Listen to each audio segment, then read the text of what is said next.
विद्यार्थी मित्रांनो, आज आपण 12वी इंग्रजीमधील the cop and the anthem ही लघुकथा अभ्यासणार आहोत. ओ हेनरी या अमेरिकन लेखकाने लिहिलेली ही एक लघुकथा आहे. त्यांनी जवळपास 600 कथा लिहिल्या आहेत. उपरोधिक भाषाशैली व विनोदी लेखन ही त्यांच्या कथांची वैशिष्ट्ये आहेत. सोपी हे या कथेमधील मुख्य पात्र आहे. तो एक तरुण मुलगा असून तो भटके आहे. त्याला घरदार नाही, तसेच तो कोणतेही काम करत नाही. तो एका सार्वजनिक बागेमध्ये राहतो. त्या बागेतील एक बेंच हेच त्याचे घर आहे. गुन्हेगारी पार्श्वभूमी असलेला सोपी हिवाळ्यातील कडक थंडीपासून स्वतःचा बचाव करण्यासाठी काही महिने तुरुंगामध्ये घालवण्याचा विचार करतो, परंतु त्यासाठी त्याने काहीतरी गुन्हा केला पाहिजे. या कथेमध्ये सोपी गुन्हा करण्याचा अनेक वेळा प्रयत्न करतो, परंतु प्रत्येक वेळी त्याच्याकडे दुर्लक्ष केले जाते किंवा त्याला माफ केले जाते. हा सर्व प्रसंग लेखक या कथेमध्ये अगदी विनोदी पद्धतीने आपल्यासमोर मांडतो. कथेच्या शेवटी सोपी मुक्काम करण्यासाठी आपल्या बागेकडे निघतो. रस्त्यामध्ये एक जुने चर्च होते. रस्ता त्यावेळी बऱ्यापैकी शांत होता. चर्चमधील मधुर संगीत व भक्तिगीत सोपीच्या कानावर पडते. ते गीत सोपीला परिचयाचे वाटते. गीत ऐकून सोपीला त्याचा भूतकाळ आठवतो. त्याचे कुटुंब, मित्रमंडळी या सर्व गोष्टी त्याला आठवतात आणि तो विचार करतो की आपण आपले जीवन बदलले पाहिजे. तो आपली जुनी स्वप्ने पूर्ण करण्याचा विचार करतो आणि उद्या शहरामध्ये जाऊन एखादे नवीन काम पाहूया व एका स्वावलंबी व सुखी जीवनाला सुरुवात करूया असा विचार सोपी करत असतो. इतक्यात एक पोलीस तिथे येतो व सोपीला विचारतो, तू इथे काय करत आहेस? सोपी सांगतो, काहीही नाही, नथिंग. तेव्हा पोलीस सोपीला घेऊन जातो व अटक करतो. दुसऱ्या दिवशी सोपीला 3 महिने कारावासाची शिक्षा सुनावली जाते. अशा प्रकारची ही एक लघुकथा आहे. या कथेमध्ये आपण नवीन शब्द व त्यांचे अर्थ, कथेचे संपूर्ण मराठीमध्ये स्पष्टीकरण व कथेचा इंग्रजीमध्ये सारांश अभ्यासणार आहोत. चला तर मग या कथेला सुरुवात करूया. New words from the story हे नवीन शब्द तुमच्या वहीमध्ये लिहा. Cop means police. Anthem means song म्हणजेच गीत. Asphalt material used for making road. इथे अर्थ डांबरी रस्ता. Trim means neat in appearance, व्यवस्थित नीटनेटका. Thanksgiving Day the 4th Thursday of November. November महिन्यातील 4था गुरुवार हा थँक्सगिव्हिंग डे असतो. विंटर आयलँड इथे अर्थ तुरुंग, prison. Eye fell upon means saw or noticed म्हणजे नजर पडली. डिकेडंट ओल्ड अँड ओर्न आउट म्हणजे जुने व फाटलेले. इग्नोबल मीन्स डिसऑनरेबल म्हणजे दुर्दैव. मेनेस्ड मीन्स इन डेंजर म्हणजे अडचणीत. Mallard means a wild duck म्हणजे एक जंगली बदक. ब्रॉडवे स्ट्रीट इन न्यूयॉर्क, न्यूयॉर्कमधील एक रस्ता. कव्हटेड मीन्स ग्रेटली डिझायर्ड म्हणजे खूपच आवडणारे. Limbo means border place between heaven and hell. Here prison. इथे अर्थ तुरुंग. Agitatedly in a troubled or nervous manner म्हणजे चिडून किंवा वैतागून. Pretension means bragging. इथे अर्थ दिखाऊपणा. क्रॉकरी मीन्स पॉटरी म्हणजे मातीची भांडी किंवा स्वयंपाकाची भांडी. नेपरी टेबलक्लॉथ अँड नॅपकिन्स म्हणजे टेबलावरील कपडा इत्यादी. बेटूक मीन्स टूक प्रवेश घेतला. कॅलस मीन्स व्हेरी हार्ड खूपच अवघड. पिच्ड मीन्स थ्रू म्हणजे फेकले किंवा ढकलून दिले. इल्युसिव्ह मीन्स डिफिकल्ट टू फाइंड म्हणजे मिळवण्यास कठीण. एन्चांटमेंट मीन्स मॅजिक म्हणजे जादू. रेंडर्ड मीन्स मेड म्हणजे मिळाले. Lounging grandly means sitting or standing in a relaxed manner अगदी आरामात बसलेला किंवा थांबलेला. डिसऑर्डरली कंडक्ट मीन्स मिसबिहेवियर म्हणजे चुकीचे वर्तन किंवा दुर्वर्तन. गिब्रिश मीन्स नॉनसेन्स म्हणजे मूर्खपणाचे वागणे. हाऊल्ड मीन्स क्राईड ओरडले. Raved means like a mad person म्हणजे वेडसर. Twirled turn something quickly round and round म्हणजे चटकन वळवणे. डिस्कन्सोलेट मीन्स व्हेरी अनहॅपी म्हणजे खूपच दुःखी. अनअवेलिंग मीन्स युजलेस म्हणजे निरुपयोगी उपयोगाचा नसलेला. आर्केडिया हिअर मीनिंग पॅराडाईज म्हणजे स्वर्ग. Sauntered means walked in a relaxed manner म्हणजे निवांतपणे चालणे. Larceny means the theft of personal property म्हणजे वैयक्तिक मालमत्तेची चोरी. Premonition means a strong feeling that something bad will happen म्हणजे कटू शंका. Blond means a person with pale yellow hair म्हणजे फिकट पिवळ्या केसांची व्यक्ती. एक्सकॅव्हेशन मीन्स अ पिट खड्डा. अव्हेन्यू मीन्स रोड रस्ता. टर्मॉइल मीन्स अनार्ची और मेस म्हणजे गोंधळ. क्वायंट मीन्स ओल्ड फॅशन्ड जुन्या पद्धतीचे. Rambling means spreading in various directions म्हणजे अस्ताव्यस्त पसरलेला. Gabled means constructed with gables म्हणजे निमुळता. Sabbath a day of religious observance and abstinence from work kept by Jews and Christians Jew व ख्रिश्चन लोकांचा धार्मिक विधी पालनाचा दिवस म्हणजे Sabbath. Convolutions means coils or twists म्हणजे वेटोळे. इमॅक्युलेट मीन्स परफेक्टली क्लीन म्हणजे पूर्णतः स्वच्छ. Base motives means low thoughts म्हणजे हीन विचार.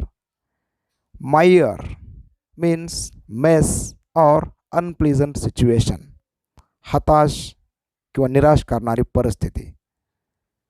रिसरॅक्ट मीन्स रिस्टोअर टू लाईफ म्हणजे पुनरुत्थान. Without faltering means without losing strength म्हणजे न डगमगता. आता आपण प्रत्यक्ष पाठाला सुरुवात करूया. तुमच्या पुस्तकातील पेज नंबर 28 पहा. The cop and the anthem. Soapy left his bench and strolled out of the square and across the level sea of asphalt where Broadway and Fifth Avenue flowed together. Up Broadway he turned and stopped at a luxurious cafe. तुम्हाला माहितीच आहे की या कथेमध्ये सोपी हे मुख्य पात्र आहे. सोपी एका सार्वजनिक बागेमध्ये राहतो आणि तो एक भटक्या माणूस आहे की ज्याला कोणतेही कामधाम नाही.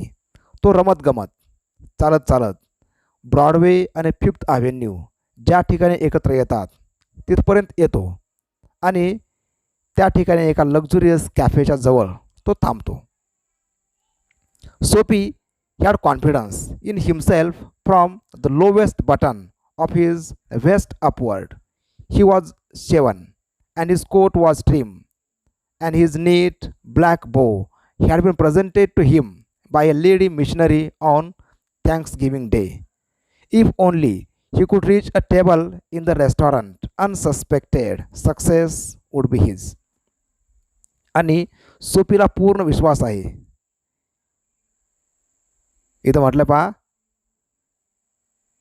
From the lowest button of his vest upward, म्हणजे अगदी शर्टच्या खालच्या बटनापासून वरपर्यंत सोपीला विश्वास आहे की तो अगदी व्यवस्थित दिसत आहे आणि त्याला रेस्टॉरंटमध्ये किंवा त्या कॅफेमध्ये नक्कीच प्रवेश मिळेल. त्याचा कोट अगदी व्यवस्थित आहे.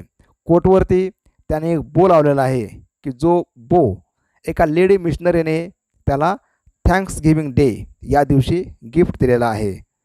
तो विचार करतो की जर तो कोणत्याही शंकेविना अनसस्पेक्टेड टेबलापर्यंत पोहोचला तर यश त्याला नक्कीच मिळेल. The portion of him that would show above the table would raise no doubt in the waiter's mind.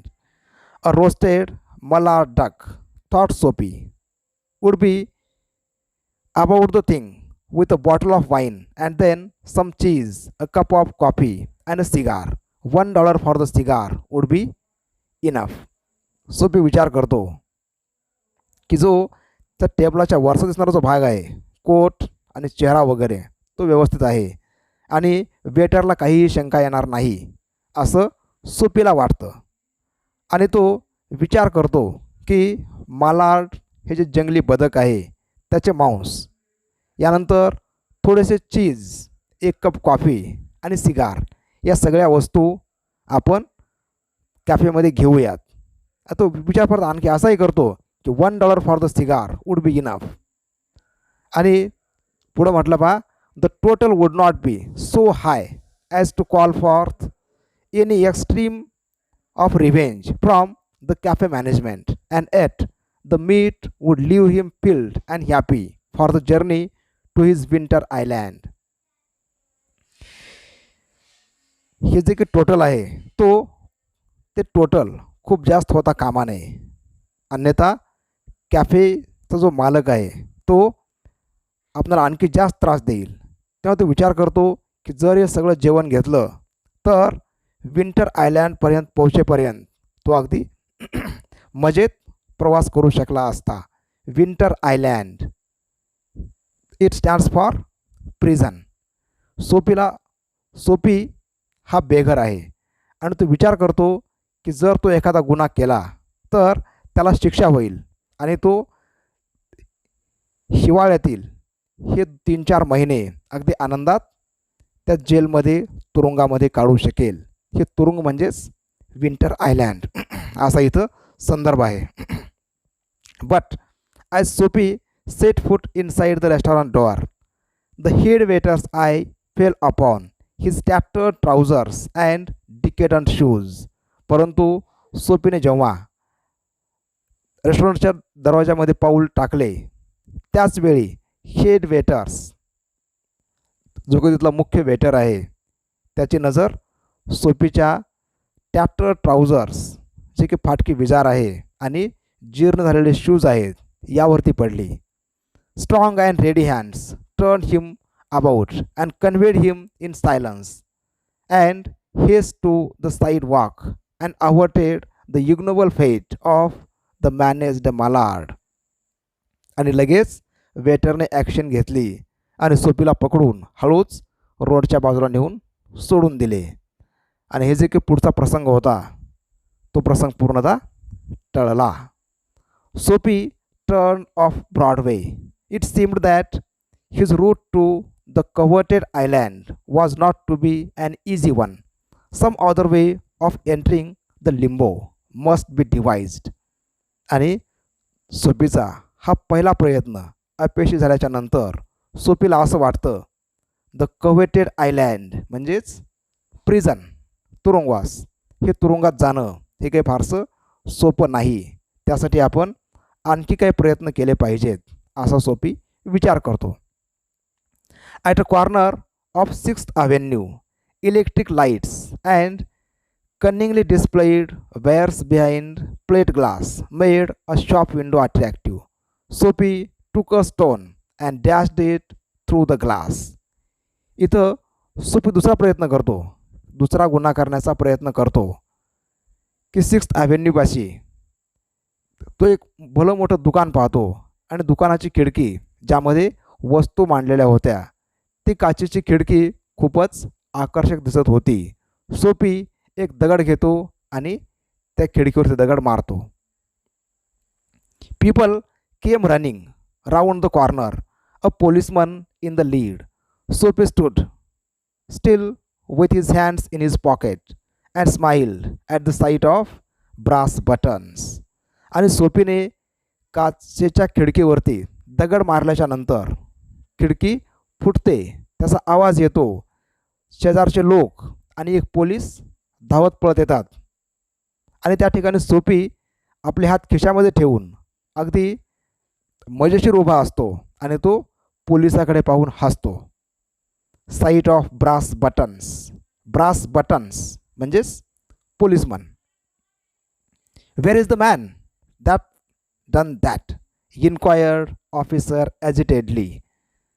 आणि तो पोलीस ऑफिसर अगदी नाराजीमध्ये किंवा रागाने विचारतो की wear is the man that done that, तो माणूस कुठे आहे ज्यानं हे कृत्य केलेलं आहे. तेव्हा सोपी शांतपणे सांगतो, don't you think I might have had something to do with it. तुम्हाला असं वाटत नाही का की त्या गोष्टीचा आणि माझा काही संबंध आहे. सेड सोपी with a friendly voice as one creates good Fortune. आणि सोपीनं अगदी सहज सांगितलं की या गोष्टीचा आणि माझा काही संबंध आहे असं तुम्हाला वाटत नाही का. The policeman refused to accept Soapy even as a clue. Men who smash windows do not remain to chat with the police. They take to their heels. Police असा विचार करतो की जो माणूस खिडकी तोडेल किंवा खिडकी फोडेल तो पोलिसासोबत गप्पा मारण्यासाठी थांबत नाही, तर तो तिथून पसार होतो. इथं पहा, take to their heels. Take to one's heels म्हणजे to run away. The policeman saw a man half way down the block running to catch a car. With drawn club, he joined in the pursuit. Soapy, with disgust in his heart, drifted along twice unsuccessful. आणि त्याचवेळी police पाहतो की एक माणूस रस्त्याने पळत असतो. तो माणूस एक कार पकडण्यासाठी पळत असतो. पोलीस विचार करतो की हाच तो माणूस आहे की ज्याने ही काच तोडलेली आहे. पोलिसमन त्या माणसाचा पाठलाग करतो आणि सोपी पुन्हा नाराज होतो आणि म्हणतो की दुसरा प्रयत्नसुद्धा अपयशी झालेला आहे.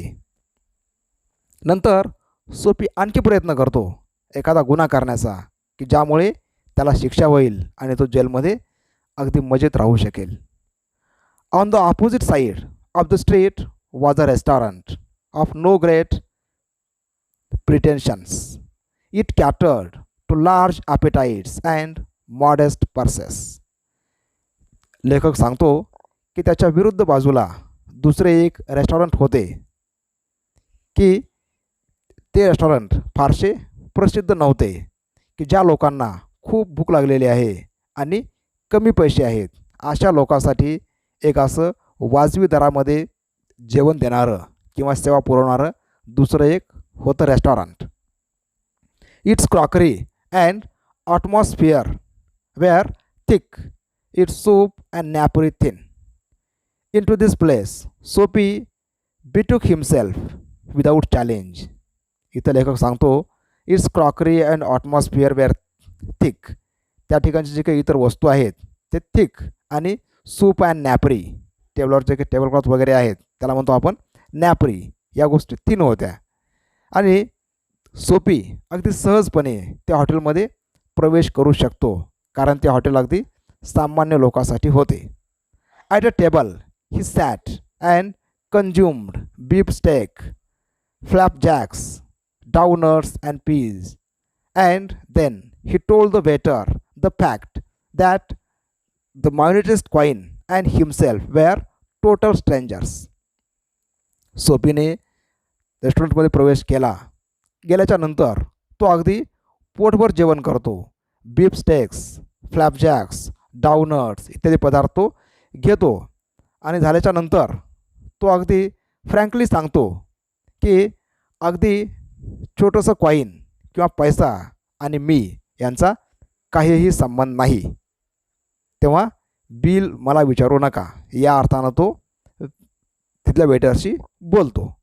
Now get busy and call a cop, said Soapy, and don't keep a gentleman waiting. Soapy पुन्हा सांगतो की वेळ घालवू नका, लवकरात लवकर पोलिसांना बोलवा आणि माझ्यासारख्या जेंटलमनला वाट पाहायला तुम्ही लावू नका. No cop for you, said the waiter with a voice like butter cakes and you can I like the cherry in the Manhattan cocktail. हे कोण? यानंतर जो वेटर आहे तो अगदी स्मूथ आवाजामध्ये, इथं म्हटलं पहा अ व्हाईस लाईक बटर केक्स, म्हणजे अगदी इन स्मूथ व्हाईस, अगदी शांतपणे सांगतो की तुला पोलिसाची गरज नाही. Neatly upon his left ear on the callous pavements two waiters pitched Soapy. पोलिसांना न बोलवताच या वेटरनी शिक्षा देण्याचं ठरवलं आणि सोपीच्या डाव्या कानावरती अगदी अशा कडक पृष्ठभागावरती फुटपाथवरती सोपीला नेऊन त्याने आपटलं. इथं म्हटलं पहा कॅलस, कॅलस म्हणजे व्हेरी हार्ड. पिच्ड, पिच्ड म्हणजे थ्रू, आपटणे, फेकून देणे.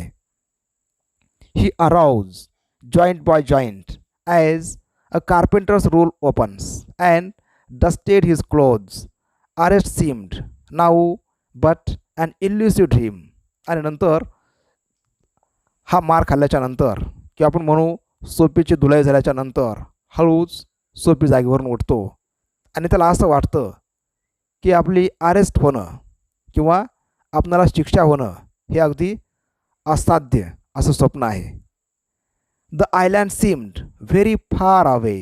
The policeman who stood before a drug store 2 doors away laughed and walk down the street. इथं म्हटलं पहा द आयलँड. द आयलँड म्हणजेच द प्रिझन आणि तुरुंगवास किंवा ते जेल, त्यासाठी अगदी दूरचं स्वप्न वाटतं.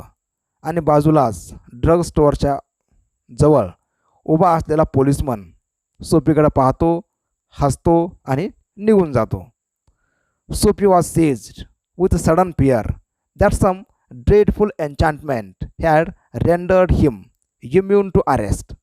आणि सोपीला असं वाटतं की कोणीतरी जादू केलेली आहे. एन्चॅन्टमेंट मीन्स मॅजिक, की अशी जादू केलेली आहे की मला अटक होण्यापासून वाचवण्यासाठी केलेली ही जादू आहे. He was in a state of panic and when he came upon another policeman lounging grandly in front of a glittering theatre he caught at the immediate straw of disorderly conduct. आणि नंतर सोपी पाहतो की दुसरा एक policeman अगदी आरामामध्ये थिएटरच्या बाजूला उभा आहे. आणि हे पाहिल्याच्या नंतर सोपी विचार करतो की आता मी काहीतरी इथं वाईट वर्तन करेन आणि नक्कीच हा पोलिसमन मला पकडेल आणि मला अटक केली जाईल. डिसऑर्डरली कंडक्ट म्हणजे misbehaviour. On the sidewalk Soapy began to yell drunken gibberish at the top of his harsh voice. He danced, howled, raved and otherwise disturbed the skies. या ठिकाणी सोपीचं जे काही असभ्य वर्तन आहे ते इथं लेखक आपल्याला सांगतो. सोपी began to yell drunken gibberish at the top of his harsh voice. आणि तो अगदी दारू पिलेल्या माणसासारखा भला मोठा आवाज काढून तो भसड्या आवाजामध्ये मोठमोठ्याने ओरडतो, तो नाचतो, तो आरडाओरडा करतो आणि एखाद्या वेड्या माणसासारखं तो वर्तन करतो. The policeman merely twirled his club, turned his back to Soapy and remarked to a citizen. परंतु उभ्या असलेल्या पोलिसावरती याचा काहीही परिणाम होत नाही. तो सोपीकडे पाठ फिरवतो आणि एका माणसाला बोलतो. काय बोलतो ते पहा. This one of them a lads celebrated the goose egg they give to the Hartford College. Noisy but no harm. We have instructions to let them be. आणि पोलिसमन दुसऱ्या एका माणसाला सांगतो की हा कदाचित कॉलेजचा विद्यार्थी असावा की ज्यांनी 0 पॉईंट्सवरती हार्टफोर्ड कॉलेज यांना हरवलेला आहे. हा कदाचित एल कॉलेजचा विद्यार्थी असावा की जो विजयोत्सव साजरा करत आहे आणि यांच्यापासून आपणाला काहीही त्रास नाही आणि आम्हाला अशा सूचना आहेत की त्यांना एन्जॉय करू द्या, त्यांना विक्ट्री एन्जॉय करू द्या. Disconsolate, Soapy stopped his unavailing racket. Would never a policeman lay hands on him? In his fancy, the island seemed an unattainable Arcadia. He buttoned his thin coat against the chilling wind.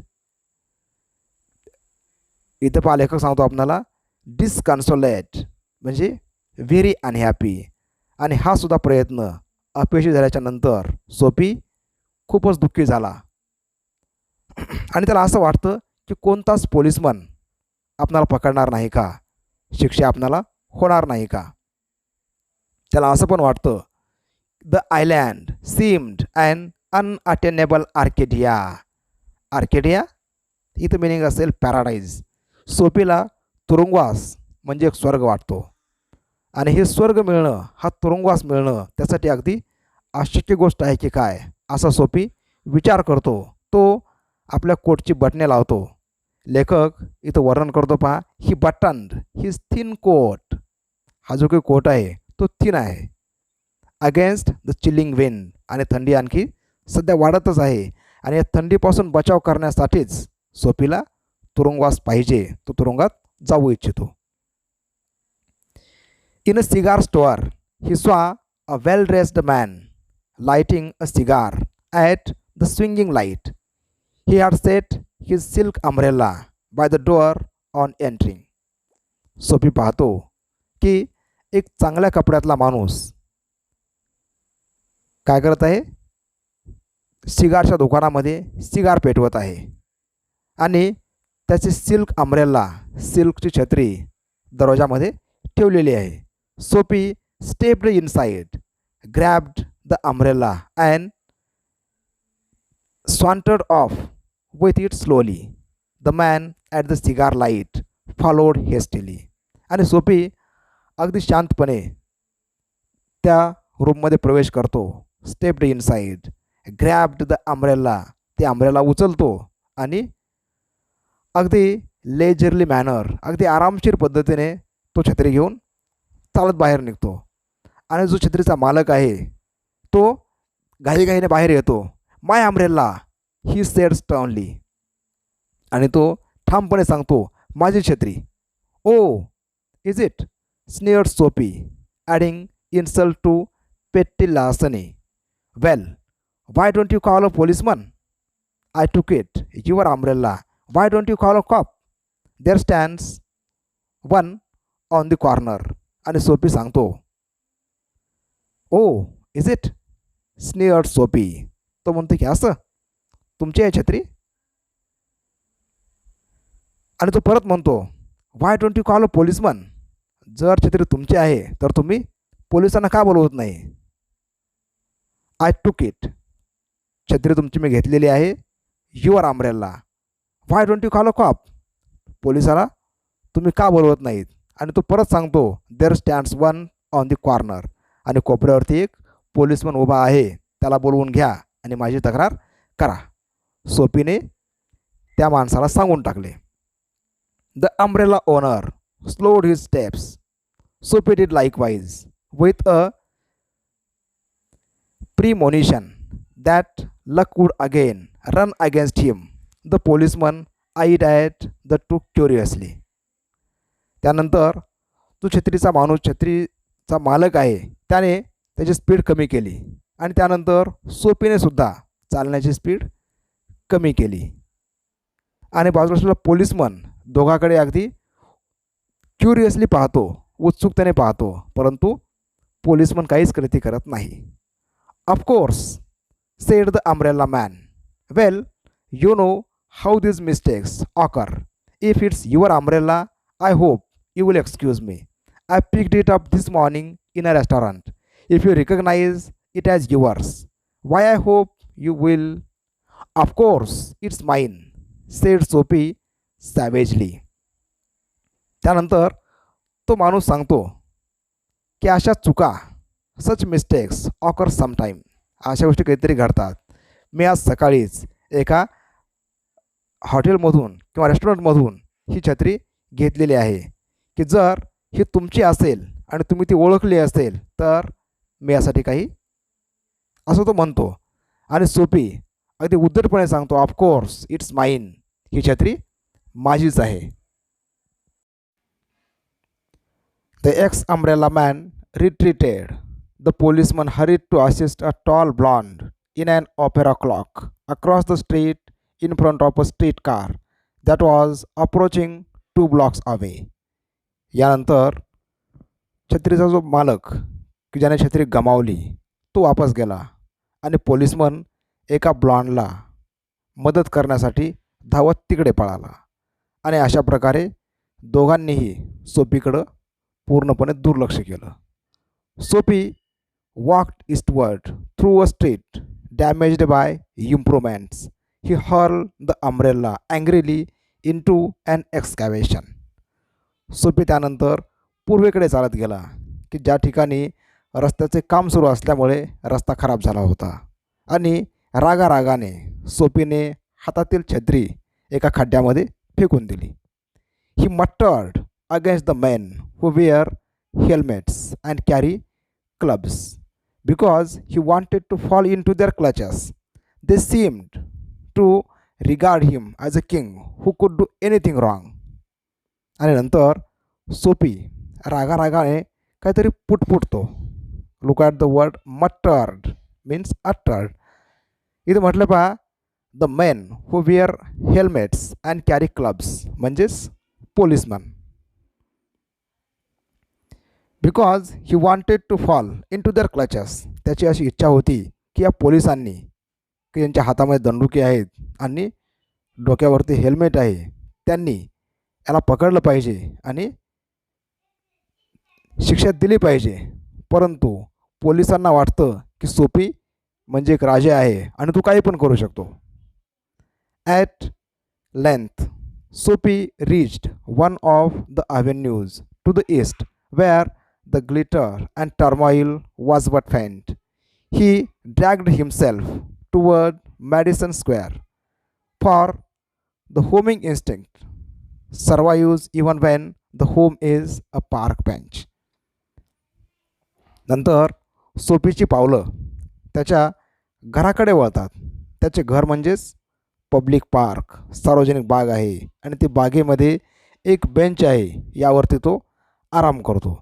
परंतु रस्त्याने जात असताना रस्ता थोडासा शांत होता, तिथं कोणताही गडबड गोंधळ नव्हता आणि मॅडिसन चौकातून तो बागेच्या दिशेने प्रवास करत पायी चालत पुढे निघाला. But on an unusually quiet corner Soapy came to a stand still. Here was an old church, quaint and rambling and gabled. Through one violet stained window, a soft light glowed where, no doubt, the organist loitered over the keys, making sure of his mastery of the coming Sabbath anthem. रस्त्याने जात असताना एका ठिकाणी सोपी थांबतो. तेथे एक जुने चर्च होते. इथे म्हटलं quaint and rambling and gabled. The author describes the church. आणि त्या शांत ठिकाणी थांबल्याच्या नंतर सोपी पाहतो एका खिडकीतून मंद प्रकाश बाहेर येत होता आणि कोणतरी ऑर्गॅनिस्ट त्या ठिकाणी सब्बात अँथेम म्हणजे संवाद प्रोग्रामसाठी जे काही गीत आहे, जे काही प्रार्थना गीत आहे, त्या गीताचा रियाज करत होता, म्हणजेच प्रॅक्टिस करत होता. आणि ते गीत सोपीच्या कानावरती पडतं आणि सोपी जागेवरती स्तब्ध थांबतो, त्या गीताकडं लक्ष देत ते गीत ऐकत. For there drifted out to Soapy's ears sweet music that caught and held him transfixed against the convolutions of the iron fence. आणि त्या लोखंडी कुंपणापाशीच सोपी अगदी स्तब्ध थांबतो आणि ते गीत, ते संगीत ऐकत राहतो. The moon was above, full and radiant. Vehicles and pedestrians were few. Sparrows twittered sleepily in the yews, or a little while the scene might have been a country churchyard.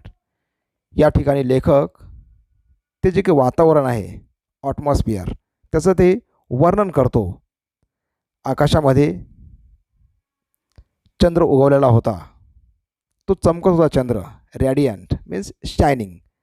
आणि रस्त्यावरती वाहनांची आणि वाटसरूंची वर्दळ कमीच होती. चिमण्यांचा थोडासा आवाज चिवचिव सुरूच होता. आणि ते ठिकाण म्हणजे जसं काय एखादं कंट्री चर्चयार्ड आहे असं भासत होतं. And the anthem that the organist played cemented Soapy to the iron fence, for he had known it well in the days when his life contained each things as mothers and roses and ambitions and friends, things as and immaculate thoughts and colors. या ठिकाणी लेखक सांगतो, हे गीत ऐकत असताना सोपीला त्याचा भूतकाळ आठवला. भूतकाळातील ते जुने दिवस आठवले की जेव्हा त्याच्या आयुष्यामध्ये त्याची आई, गुलाबाची फुलं, अपेक्षा, स्वप्न, उत्साह, मित्रमंडळी आणि सगळ्या ज्या गोष्टी आयुष्यामधल्या पॉझिटिव्ह आहेत त्या सगळ्याच होत्या. ते दिवस, ते क्षण सोपीला चटकन आठवले. इथं लेखक सांगतो पहा, he remembered things as mothers and roses and ambitions and friends and immaculate thoughts and collars. Now he remembered his past life, he became nostalgic. The conjunction of the Soapy's receptive state of mind and the influences about the old church brought a sudden and wonderful change in his soul. इथं लेखक सांगतो की हे गीत ऐकल्याच्या नंतर सोपीचं हृदय, सोपीचं मन हे पूर्णतः बदलून गेलं. And there was a wonderful change in his soul. He viewed with rising horror the pit into which he had tumbled, the degraded days, unworthy desires, dead hopes, wrecked faculties, and base motives that made up his existence. And here, Soapy understood his present position. सोपीला त्याची जी काही present situation आहे ती समजते आणि तो विचार करतो की आपलं जगणं हे अगदी वाईट जगणं आहे. या ठिकाणी डिग्रेडेशन जे काही म्हणतो आपण अवमूल्यन झालेलं आहे स्वतःचं. आपल्या इच्छा, अपेक्षा, स्वप्न सगळी मेलेली आहेत आणि आपण अगदी मृतवत जीवन जगत आहोत आणि हे आपण सगळं बदललं पाहिजे. In this way he thinks positively about the life, about the world. And also in a moment his heart responded thrillingly to this strange mood. A strong impulse moved him to battle with his desperate fate. इथं लेखक आपल्याला सांगतो, his heart responded thrillingly to this strange mood. Strange mood, this new mood. या ठिकाणी सोपीचा mood हा पूर्णतः बदलतो. तो दिवसभर जसा विचार करतो त्याचे अगदी ऑपोजिट विचार तो या क्षणी करतो. आणि तो असं म्हणतो, हे जे काही आपलं दुर्दैवी जगणं आहे हे आपण बदललं पाहिजे. या जगण्याचा आपण जे म्हणतो आपण संघर्ष केला पाहिजे आणि हे सगळं आपण बदलू शकतो. He would pull himself out of the mire and would make a man of himself again. He would conquer the evil that had enslaved him. सोपी पुन्हा विचार करतो की हे क्षण, ही परिस्थिती तो बदलू शकतो. त्याला असं वाटतं he would conquer the evil that had enslaved him. ह्या जे काही वाईट गोष्टी, या वाईट गोष्टींनी त्याला गुलाम बनवलेला आहे आणि तो या गुलामीवरती, या वाईट विचारावरती विजय मिळवू शकतो असा तो विचार करतो. There was time he was young at. He would resurrect his old eager ambitions and pursue them without faltering. सोपीला असं वाटतं की तो अजून तरुण आहे. तो आणखी नव्या उत्साहाने नवीन कामं शिकू शकतो, नवीन कामं करू शकतो, नवीन आयुष्याची सुरुवात तो करू शकतो. Those solemn but sweet organ notes had set up a revolution in him. आणि हे जे काही organ notes, sweet organ notes, हे जे काही म्युझिक आहे, हे जे काही गीत आहे, ते ऐकून त्याच्या हृदयामध्ये, त्याच्या मनामध्ये एक प्रकारची क्रांती घडली. Tomorrow he would go into the roaring downtown district and find work. A poor importer had once offered him a place as driver. He would be somebody in the world. He would. तो विचार करतो की उद्याच तो शहरामध्ये जाईल आणि एखादं काम पाहिल. यापूर्वीसुद्धा त्याला ड्रायव्हर म्हणून काम करण्यासाठी एका ठिकाणी ऑफर मिळालेली होती. तो या जगामध्ये, त्याच्या आयुष्यामध्ये नक्कीच कोणीतरी बनवून दाखवेल. तो एक स्वावलंबी माणूस होईल आणि अशा प्रकारे तो सुखी व आनंदी जीवन जगेल. Soapy felt a hand laid on arm. He looked quickly around into the impassive face of a policeman.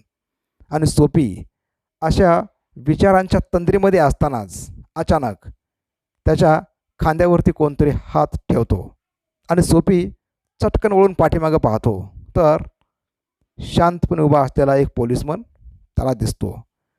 What are you doing here? Asked the policeman. आणि पोलिसमनने विचारलं, what are you doing here? इथं काय करतो आहेस? Nothing sed सोपी.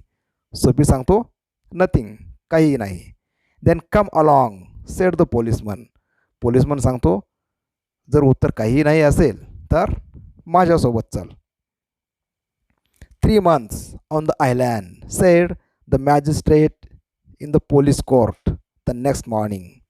आणि दुसऱ्या दिवशी सकाळी सोपीला शिक्षा सुनावली गेली. शिक्षा कोणती होती? 3 months ऑन द आयलँड, 3 महिने तुरुंगवास, अशी शिक्षा सोपीला सुनावली गेली. आणि इथं ही कथा संपते. जेव्हा सोपी वाईट विचार करतो आणि म्हणतो की मी काहीतरी गुन्हा करेन आणि मला शिक्षा म्हणून जेलमध्ये जाता येईल, तेव्हा त्याला शिक्षा होत नाही. आणि जेव्हा सोपी चांगला विचार करतो, जेव्हा सोपी असा विचार करतो, I will be a virtuous person, मी एक सद्गुणी व्यक्ती होईन, तेव्हा अचानक त्याच्यावरती संकट येतं आणि त्याला शिक्षा होते. हा पाठ वाचल्याच्या नंतर आपणाला एक म्हण आठवते, man proposes and God disposes. आपण जसा विचार करतो त्याच्या अगदी आयुष्यामध्ये कधीकधी अपोजिट घडतं. अशा प्रकारची ही एक अगदी मजेशीर आणि छोटीशी कथा आहे, the cop and the anthem. Summary of the story. The Cop and the Anthem is a well-known short story written by O. Henry. The story is about freedom and confinement. The main character, Soapy, is a vagabond with criminal background. He is homeless and jobless. He lives in a public park. At the beginning of the story, Soapy feels that there is freedom from miseries and worries in confinement, that is, in prison.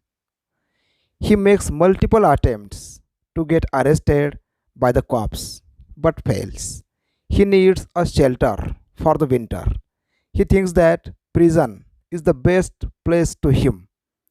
Throughout the day, he tries to commit a crime, but every time he is neglected or forgiven. At the end of the story, he walks back towards his home, which is a park bench. He sees an old church at a corner. He listens an organist practicing the anthem. The sweet music makes him nostalgic. He remembers his good old days. He remembers his family and friends.